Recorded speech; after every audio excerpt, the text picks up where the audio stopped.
namanya tiang tidak boleh bengkok, harus kuat tegak. Maka dalam ayat tidak disebut mengerjakan salat, tapi menegakkan salat. Ketika salat dilakukan asal-asalan bukan dengan cara yang benar, maka tidak dianggap menegakkan salat.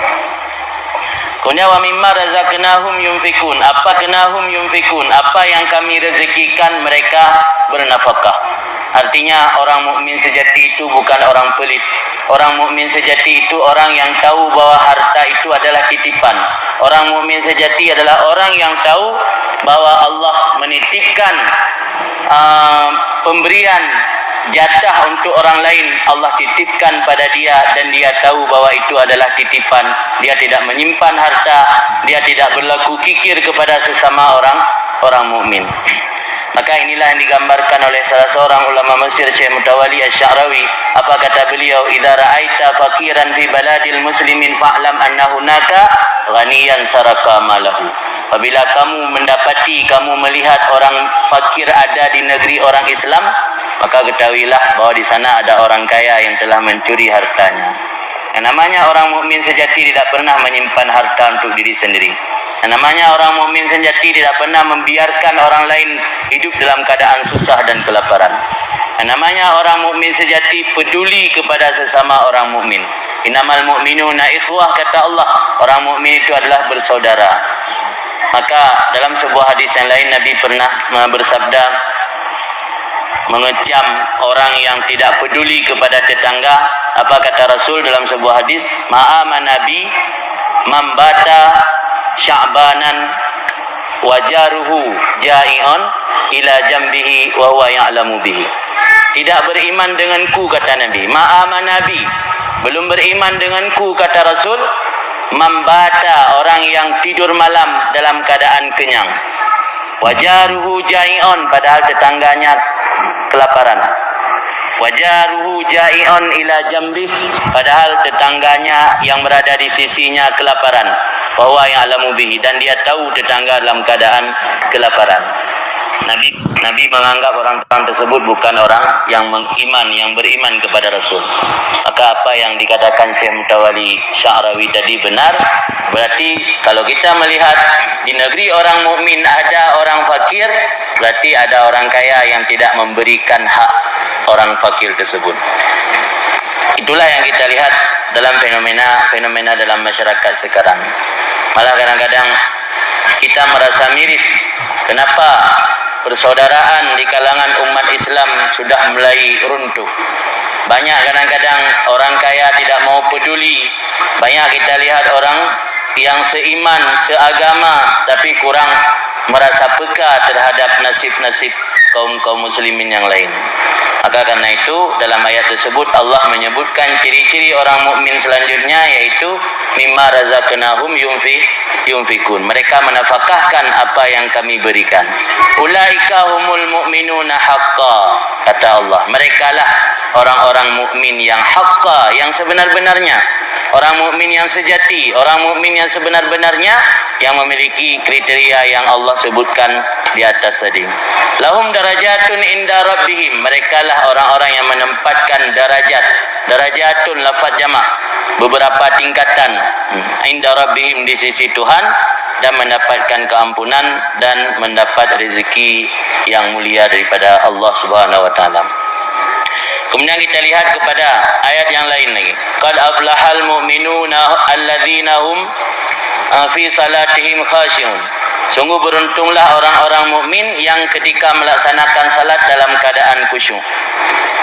Dalam ayat tersebut dapat kita pahami orang mukmin yang sejati yang mendapat kemenangan di sisi Allah adalah yang ketika melaksanakan salat dalam keadaan khusyuk, hudur hati, bukan dalam keadaan hati lalai. Walladzina hum 'anil lagwi mu'ridun.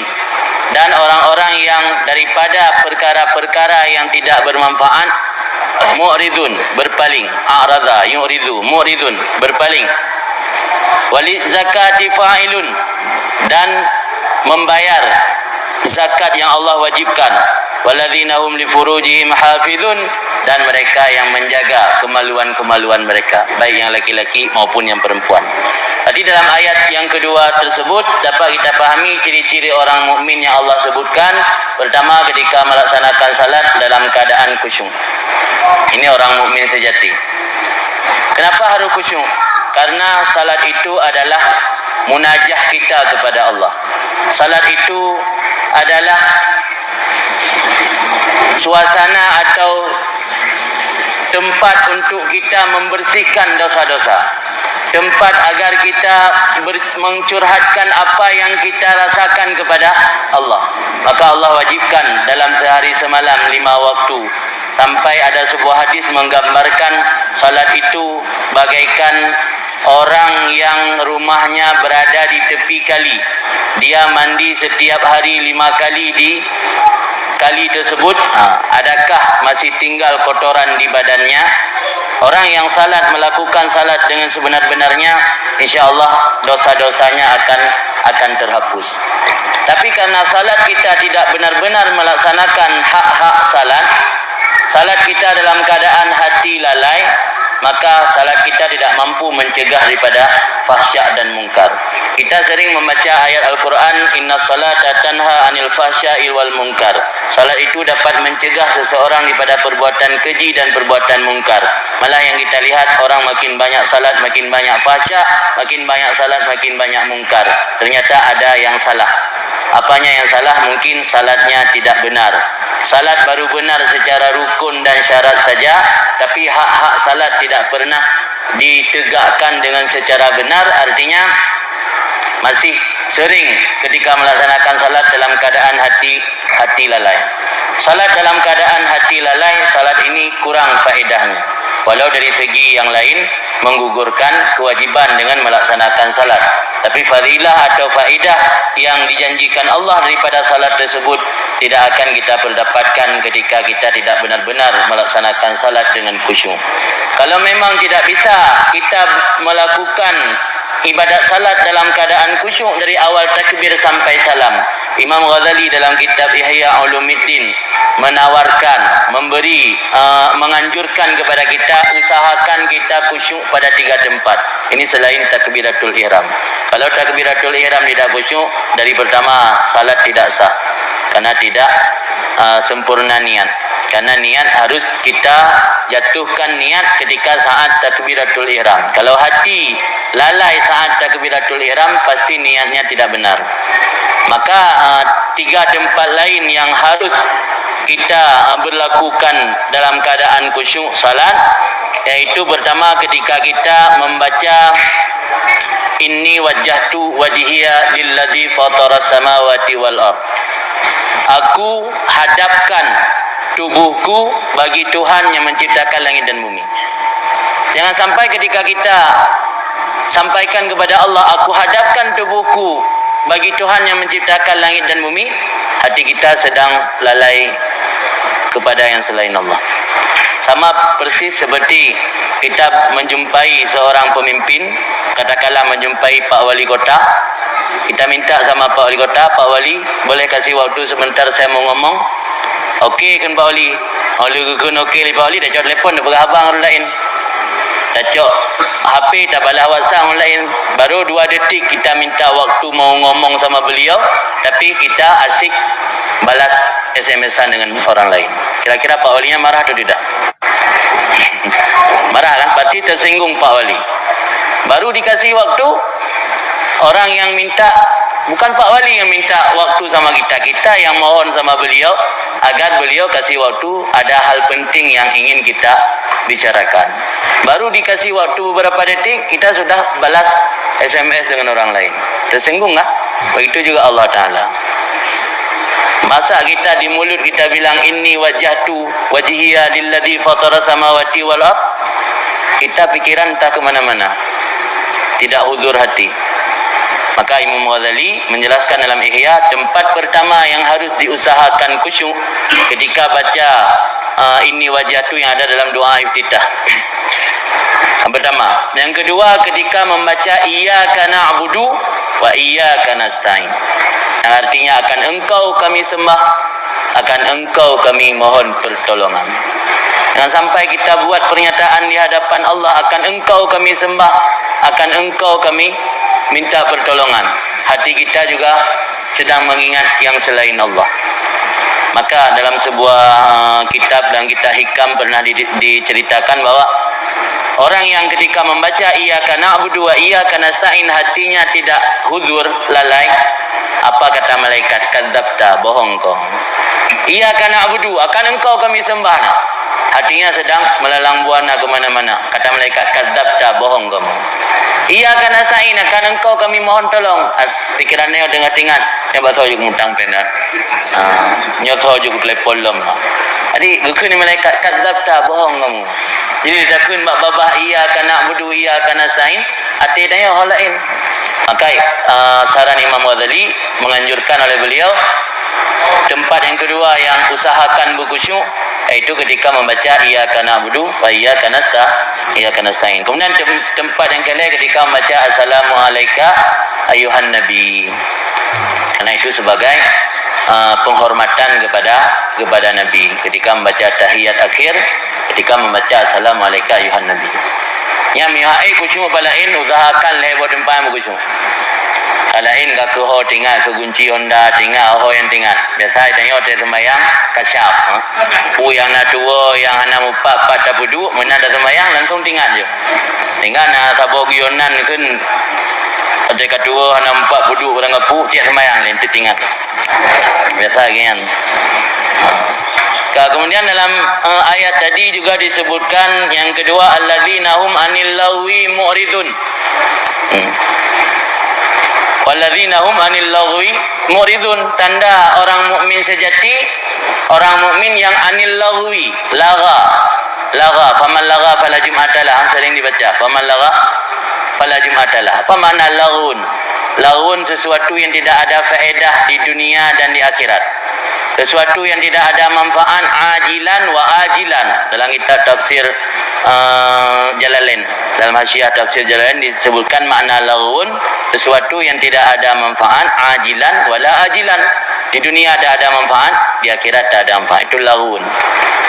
Anil lagwi mu'ridin. Orang mukmin sejati adalah orang mukmin yang berpaling daripada perkara-perkara yang lagun, yang tidak ada manfaat.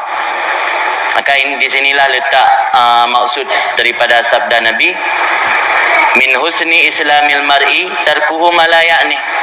Tanda bagus Islam seseorang meninggalkan apa yang tidak ada kepentingan, yang tidak ada manfaat.